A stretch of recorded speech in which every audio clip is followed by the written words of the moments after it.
I can do this.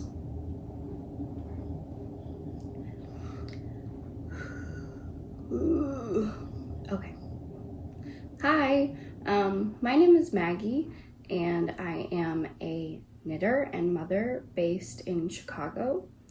I recently started teaching knitting classes at a local yarn shop in my neighborhood, and have really enjoyed the community that I've been building through that, and feel like a podcast about my knitting is just kind of the next thing to do. I don't know. We'll see if this actually makes it to the internet. I don't know. Maybe that's the way that everyone feels the first time that they film themselves like this, but it feels weird right now to be talking to my phone and camera with my notes and my knitting, but we'll see how it goes. So my plan is just to follow the very simple, classic, boring knitting podcast style. I don't think that you can expect to see anything unique or revolutionary.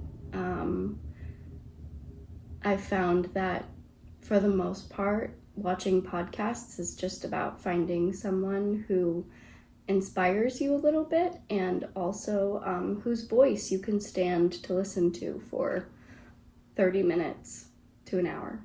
So hopefully that's me. Yeah, we'll get started.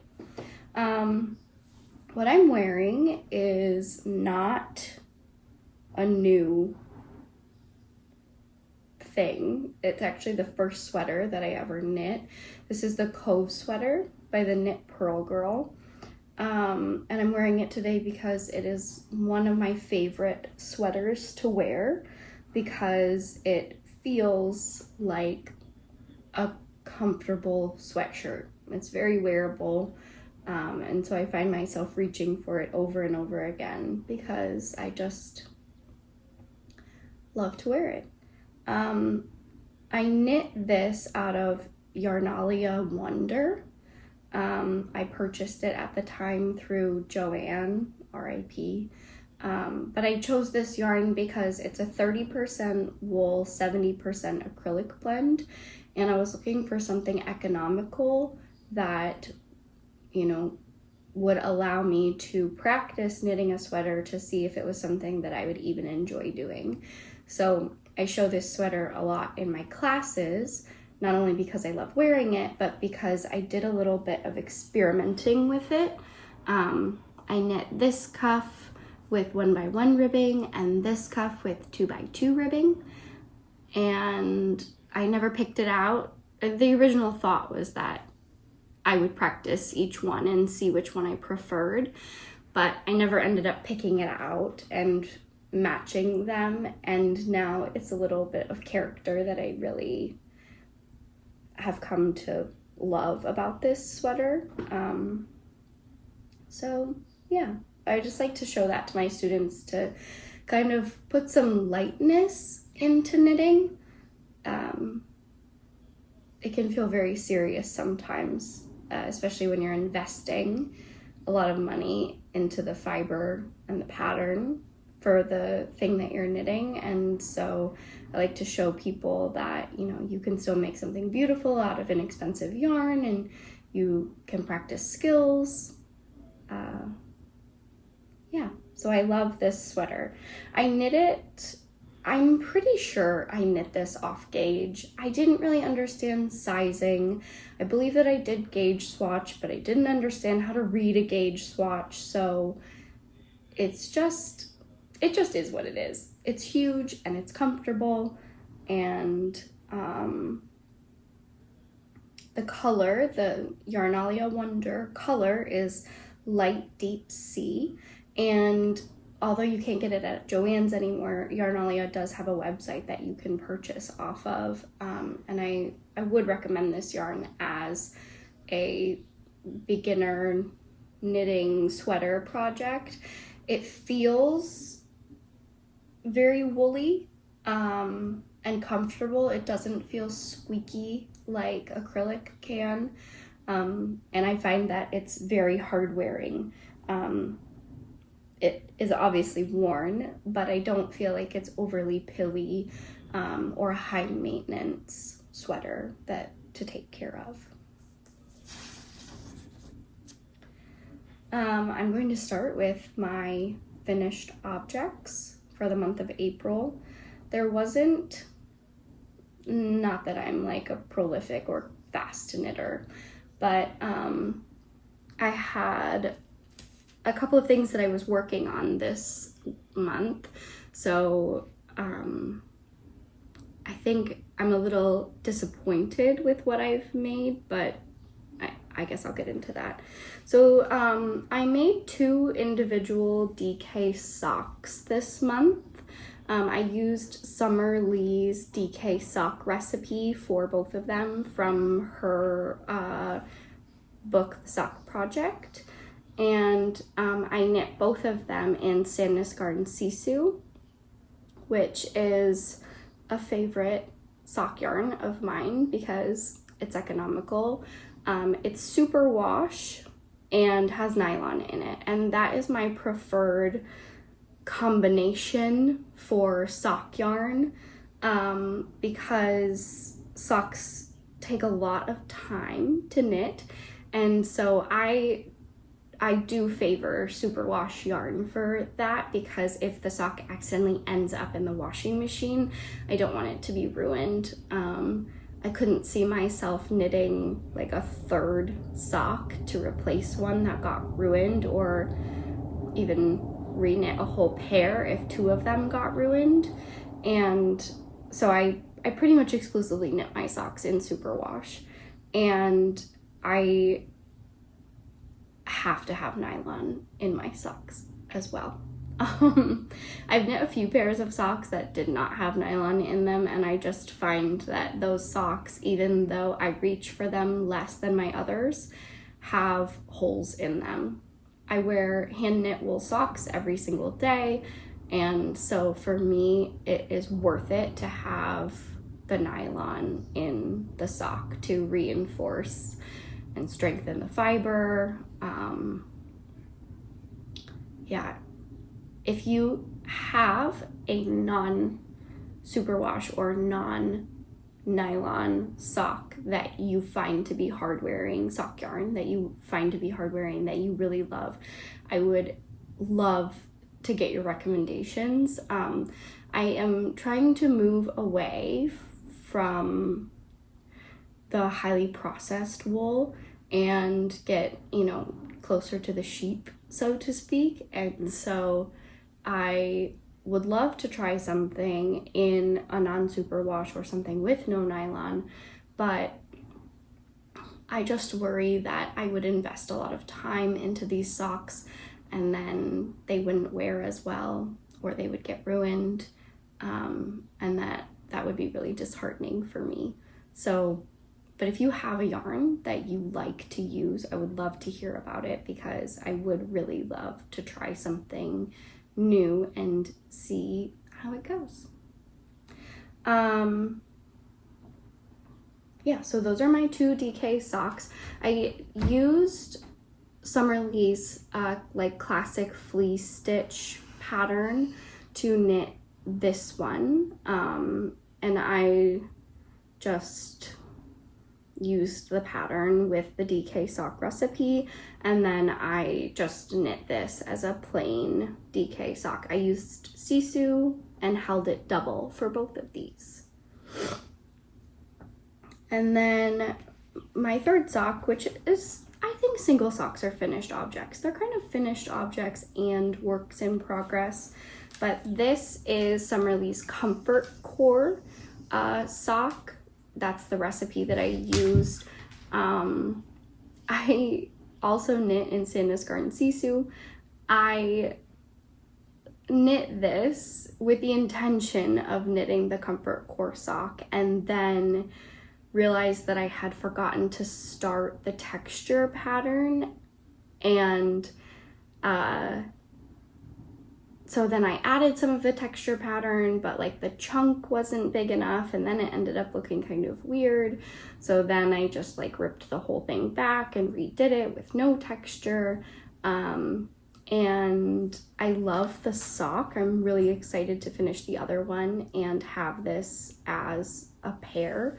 But I think that the next socks that I cast on will probably be the Comfort Core pattern again, because I would love to have that like athletic sock texture on the foot and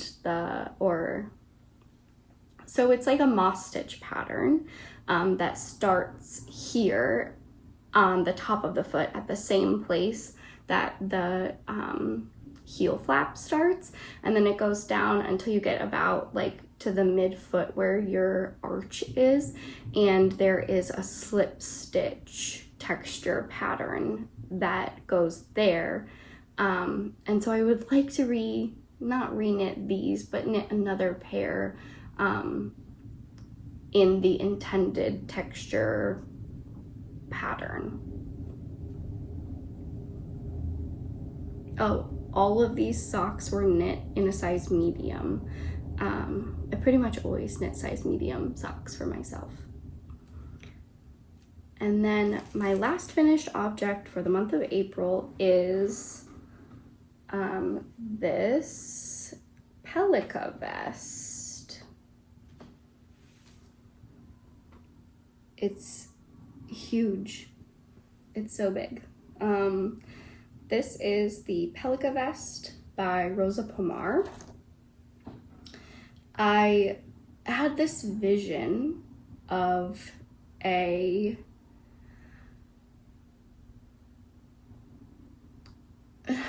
Noro vest that was kind of boxy and cropped and had these like great pockets on it. And so I used Noro Ito, which is Aran weight. The Pelica vest is knit with a worsted weight. So I just knit the wrong size. I knit too big. It's massive. It's so massive that I don't even like to put it on. I'm not even sure I'll finish it, honestly. I think that I'm going to end up ripping this out and doing something else with the yarn. And maybe knitting the Pelica vest again in a worsted weight and just doing something else with the pattern. I found the construction to be really, really fun, and I love how gushy the garter stitch is. And I've been seeing a lot of people knit the Lonely Leftovers vest and hearing from them that they didn't really enjoy knitting the pattern, or that they found some parts to be difficult, and that the juice just, I don't know, that the juice wasn't worth the squeeze. It seems like they're happy with their finished objects, but people keep saying that they're not going to knit it again. And I don't feel that way about the Pelica vest. I think that it gives a really similar vibe in that you could do the same thing of like holding scrap yarn, maybe with a mohair or something, to get that same look. But I really enjoyed knitting this and found the construction to be really fun and engaging, but the garter stitch still made it kind of mindless. I love a slip stitch edge, this like rolled I-cord edge. I think that it just feels good. I don't know. Do you get what I'm saying? It just feels good and it looks good. And yeah, I'm really happy with it, but I'm just not happy with the size. I knit the wrong size. I knit it way too big, and I just don't see myself wearing it. I did knit these pockets for it as well. And I think part of my problem might also be that like I just didn't end up loving this yarn. It's Noro Ito in the color 77 Maroon or Marin, and I love this. I don't really love this. When you see the swatch online, you don't see as much of this. You see more of this. And so I was a little disappointed to be getting this, like, these teal bits and this like bright purple bit. It wasn't what I was going for. And I don't think it's horrible, but I also don't totally love how, like, I think that this yarn would maybe be better suited for like a raglan, because I don't love how the color works up when you are doing a pieced garment where it's like you start in the back and then you go to the front, and so you have these big chunky stripes up here and then you have these other stripes down, the like thinner stripes. And I do love the thin stripes when you get to this fabric. I love that, and I think it looks great. And so I think that, and it doesn't, like, the purple bits don't bother me as much in those thinner stripes. So I think that this might be a better fit for a raglan sweater. So I think I'm gonna rip it out probably and knit a raglan. Probably not anytime soon, honestly. But next fall. The yarn was an investment for me. I have never knit with Noro before. I had kind of been saving my yarn allowance to buy some Noro and knit something that I would really love and that I would wear for a long time. And so I think that kind of adds to the disappointment of this, that I was just hoping for more. And yeah, nothing wrong with the yarn, nothing wrong with the pattern. Definitely user error. But the wonderful thing about knitting is that the only thing really that I lost was time.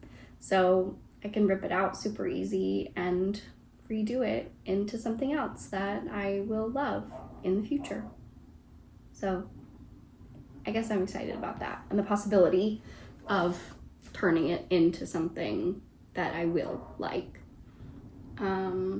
Yeah, so that's all that I have for finished objects. For my works in progress, I think that I am going to kind of like highlight one, I'll call it a languishing whip. And I'll do that at the end of my whips. And my hope is that by highlighting this like languishing whip, it will kind of like keep me accountable to finish that item, hopefully before you see another video. I don't really have, what do they call it, like cast on itis or anything like that, but there are times where I get really excited about new projects, and so I just bite off a little more than I can chew and something falls to the wayside. So I have a few like languishing whips that I purposefully put into hibernation at the end of last year or at the end of last summer. Because I knew I wouldn't finish them in time for the end of summer, and I just thought, like, these are summer knits, I want to knit a sweater, I don't really want to do this anymore. So I put those into hibernation, and I've kind of been like picking at them a little bit. So I don't know if I would technically consider those to be languishing because it was purposeful, like time out, but there are things that I have ignored because I just got bored of them or ended up not liking the project, or I still want to finish it, but there were other things that were more exciting or more important. So that's going to be part of this, like my languishing whip highlight.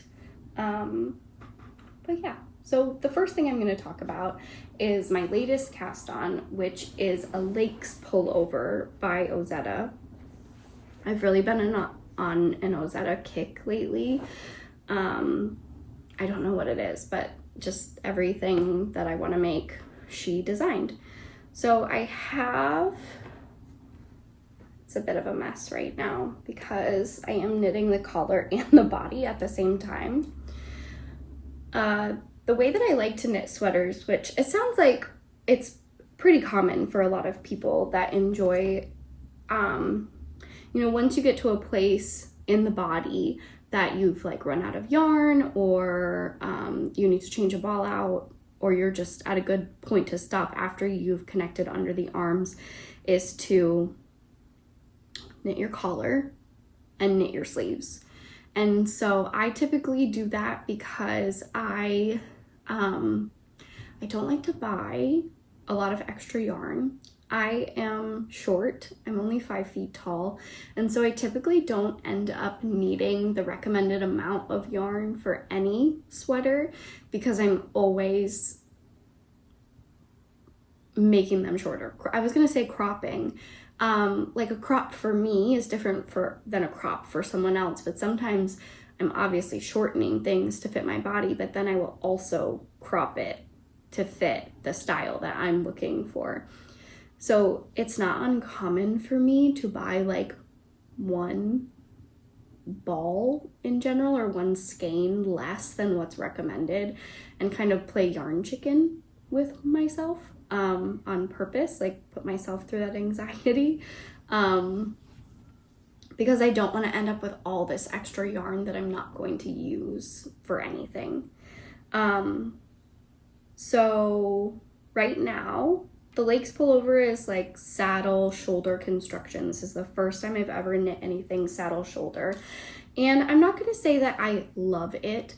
I love the finished look of it, but like other people say, there's a lot of ends to weave in, and I don't know. I hope it's worth it. We'll just say that. And hopefully I like the fit also, and I'll feel like the fit is worth it. I love ozetta patterns, so I feel like I'm already going to say that I would probably knit this again. I just find them like really easy to read and nice to look at. But so I'm at the point, oh, right. So I cast on originally for the sweater with the saddles. You like do the saddles, and I kind of use that as my gauge swatch. I cast on for a size medium based off of my measurements. But then because I'm using Why Not fiber, this is a hand-dyed fiber from Traverse City, Michigan. I bought this at YarnCon in Chicago a couple of weeks ago. This is their smooshy base in the colorway Ripple. It's a sport weight yarn. And I think that this is a worsted weight pattern. I bought this yarn specifically to make this sweater, and I asked the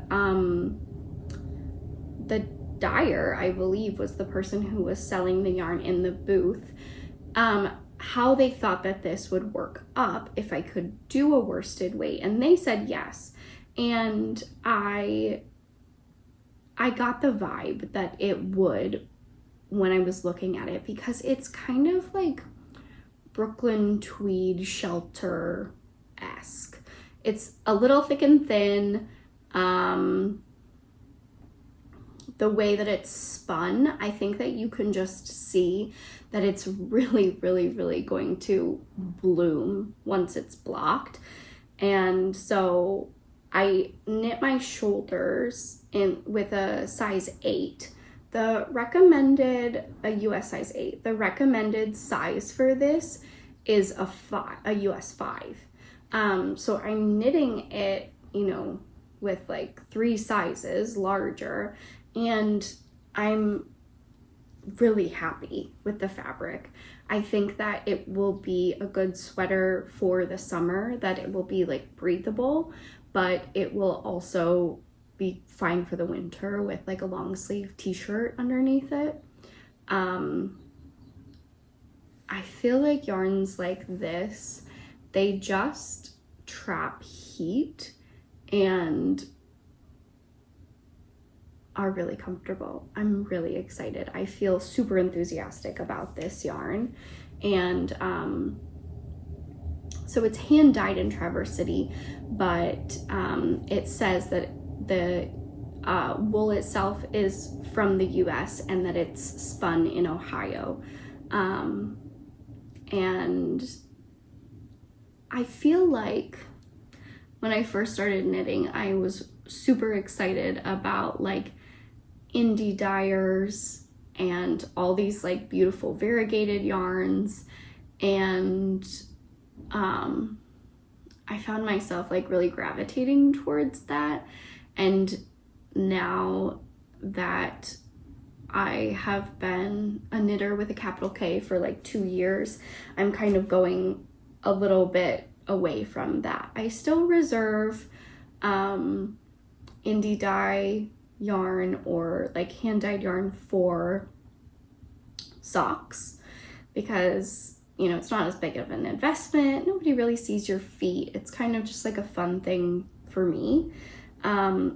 But as far as sweaters go, I really want to knit things that I could see myself wearing in 10 years, in 20 years, even in 30 years. So that's kind of where I'm moving to.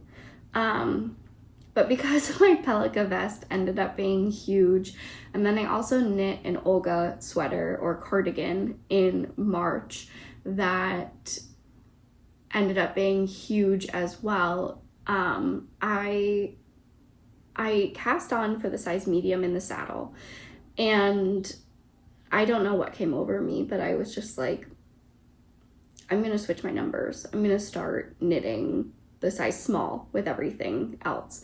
And so I did. So I switched to a small, and I have tried it on and I feel like it fits great. And I'm so glad that I didn't do the medium. I was also worried about the yarn chicken thing, so I thought, oh, doing a small, I will hopefully feel a little bit better about conserving some yarn. So this is what I have so far. And I got to a good place to finish, to cast on for the neck. And I just decided to start pulling yarn from the same ball. So I've got my body here and my neck here. And so I'm working on the neck right now. And then I think I will probably break the yarn at the body and knit the sleeves. I am disappointed. I talked about this on Instagram a little bit. Like, I do love hand-dyed tonals still, which I would consider this to be a hand-dyed tonal. But I'm just really disappointed because this yarn, where it was tied together before it was dyed, the dye didn't get through around the ties. So there are some spots like here, kind of all over the front. I kind of knew this would happen, and I'm a little upset with myself that I didn't start a new ball for the front and then use this for like the ribbing, or I don't know, figuring something out, because I'm just a little disappointed in myself. I've tried it on and it feels like there are a lot of them, like too many that it will bother me. So my plan is to try duplicate stitching over them to see how that looks and if I like it. I hope it fixes it. And I guess if it doesn't, I don't know, maybe the yarn, like the color will like run a little bit in blocking. Maybe I'll just soak it and see if that kind of does something. I don't know. If you've had something like that happen to you before, where you just kind of like screw yourself over in the way that you managed your yarn, I'd love to hear how you fixed it, if you fixed it, or maybe you tried something that didn't work, that you could save me some heartache. But yeah, I would love to hear that.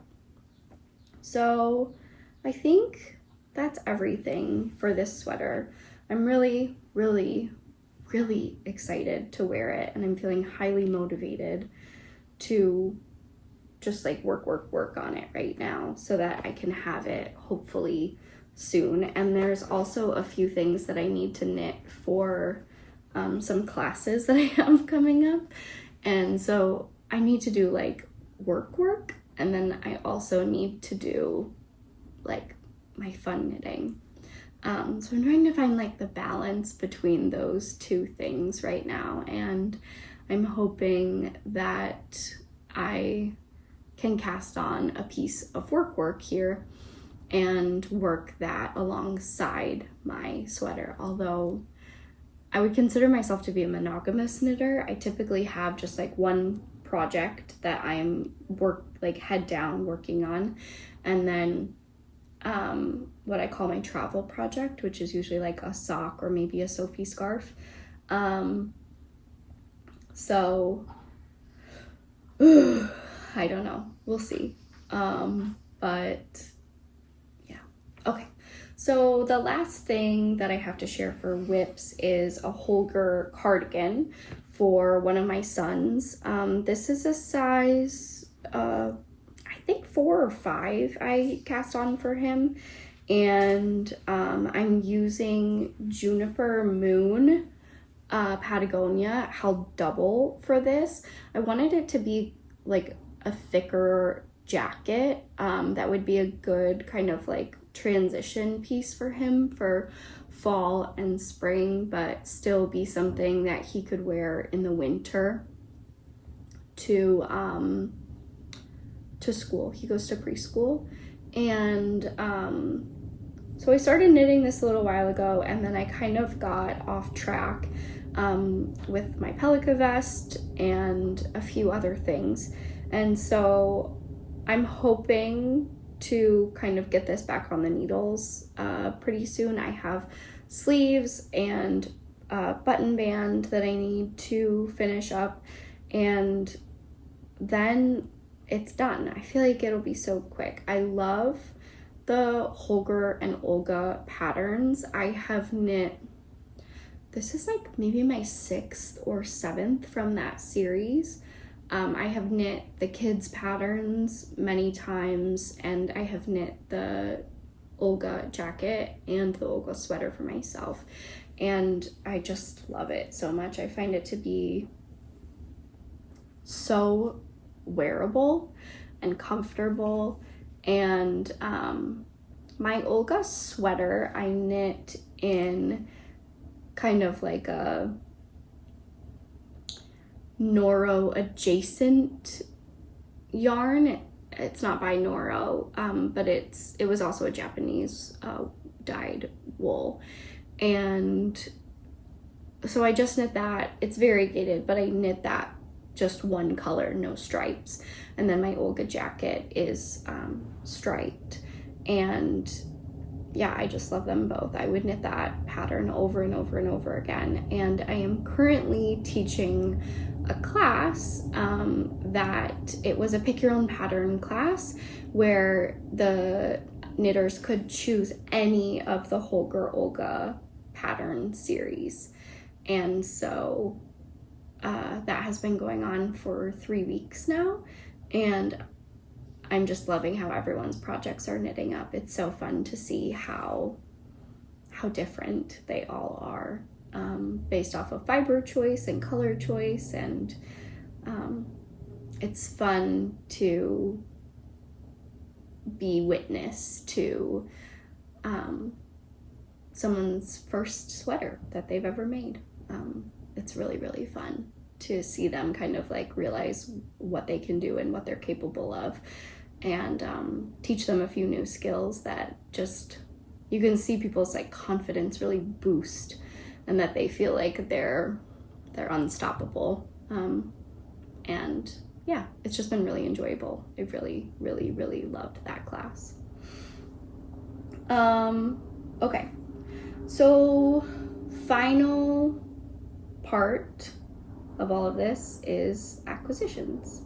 So I do have a couple of acquisitions that I got from Yarn Con here in Chicago was at the beginning of April, and I got a few things. I went in with a plan. I knew that I wanted to find yarn for my Lakes pullover. I knew that I wanted to get some like brown sock yarn, and I knew that I wanted to get some drop spindle supplies. So those were the things that I was looking for, and I was really happy that I got everything that I wanted. So you saw the blue yarn from Why Not. Again, this is the smushy base. It feels amazing. Like, if you can get your hands on this, this is yarn that I would hoard.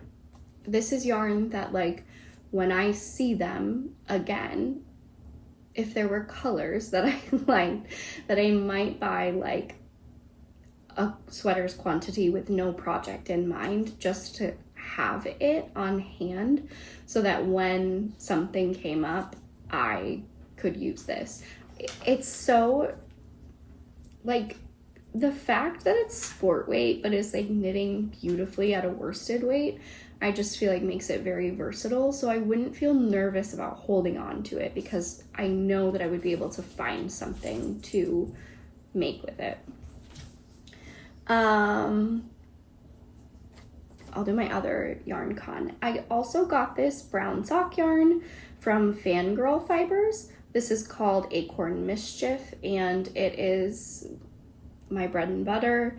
80% superwash merino, 20% nylon, 400 yards. And I don't have a project in mind for this, but I'm sure it will just end up being like a classic vanilla sock. Or maybe something ribbed. I don't know. I feel like ribbed socks kind of lean more towards like the sisu, like just like woolier looking, whereas I feel like superwash yarns, they kind of have that like, you know, slippery squeakiness, and so these might just be, or maybe like a little cable or something. I don't know. We'll see. Okay. And then the other thing that I got, which I'm really excited about, when I saw this like announced on Instagram, I actually screamed, I don't know. Kira Wiggins came to YarnCon, and Kira is someone that I have been following for a really long time. I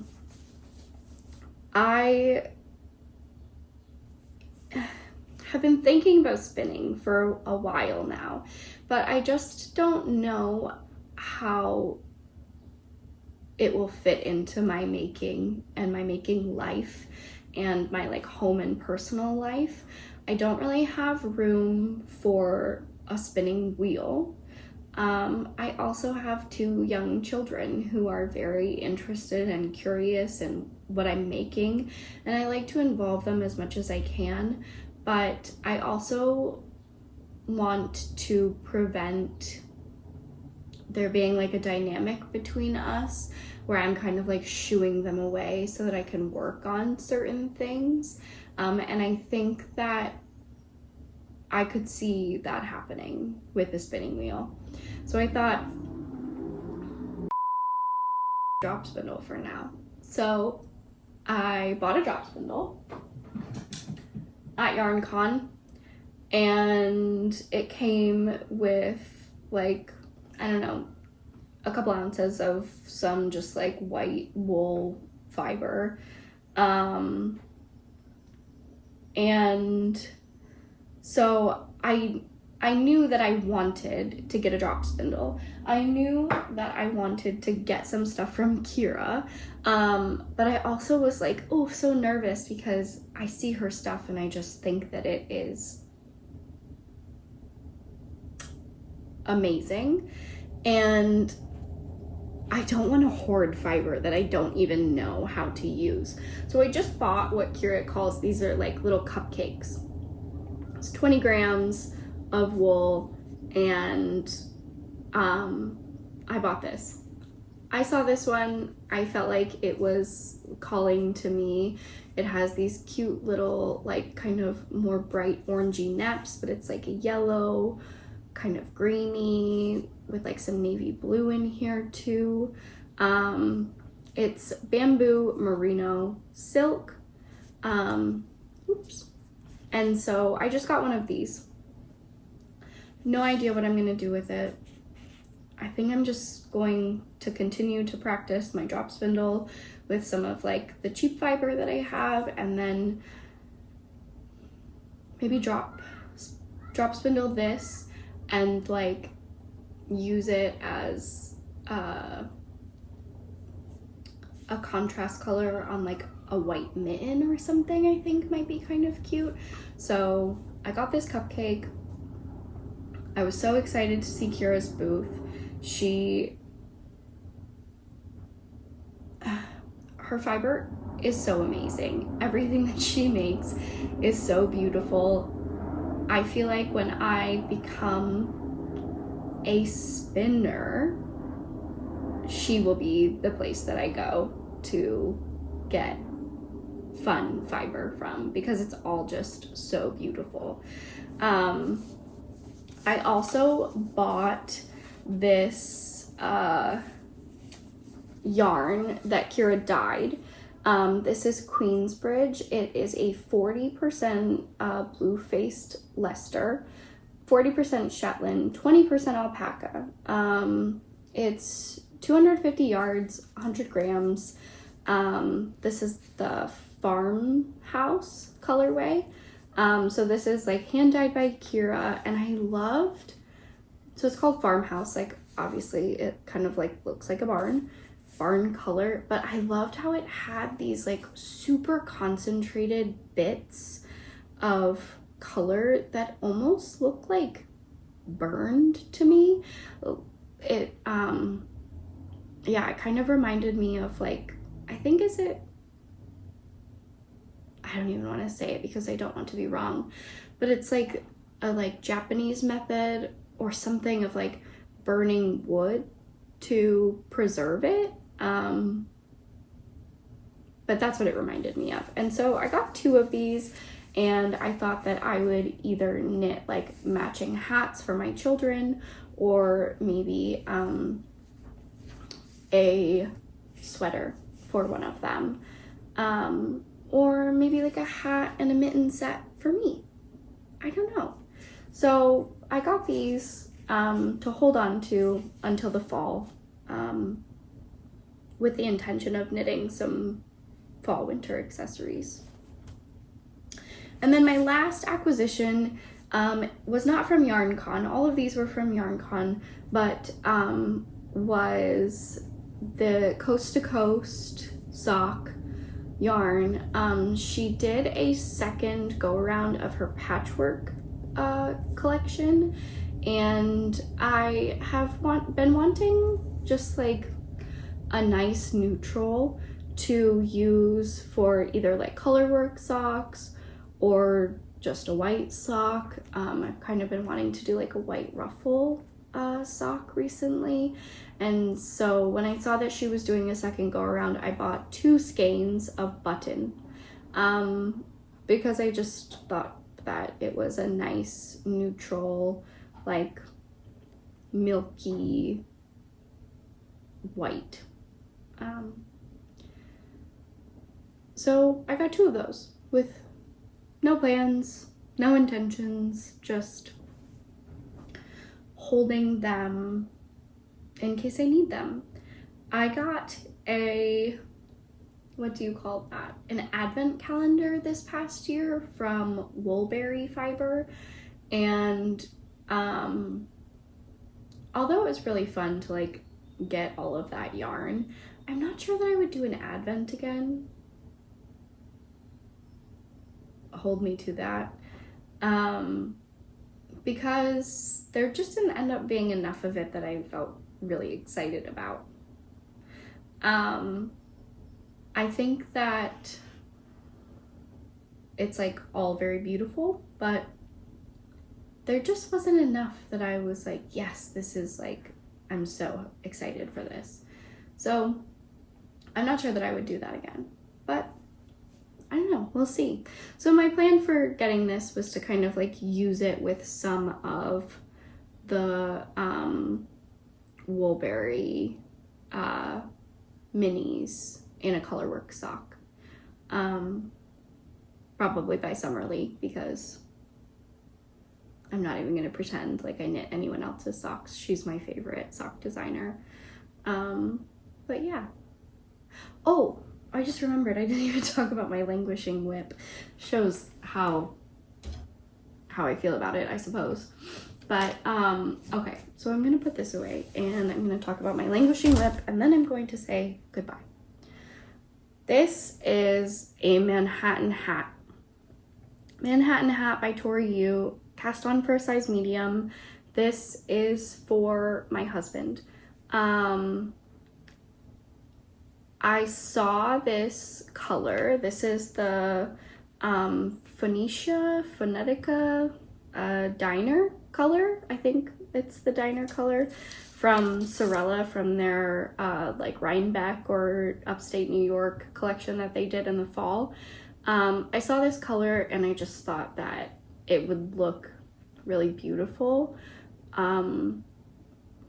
with my husband's eyes. He has like these really beautiful kind of like this color exactly, hazel eye, and I just thought it would complement him really, really well. So I picked out this yarn for him, and last fall I knit Manhattan hats for both of our children, and so I thought I would knit one for my husband as well. And this has been on the needles, just like dying a slow death since Christmas.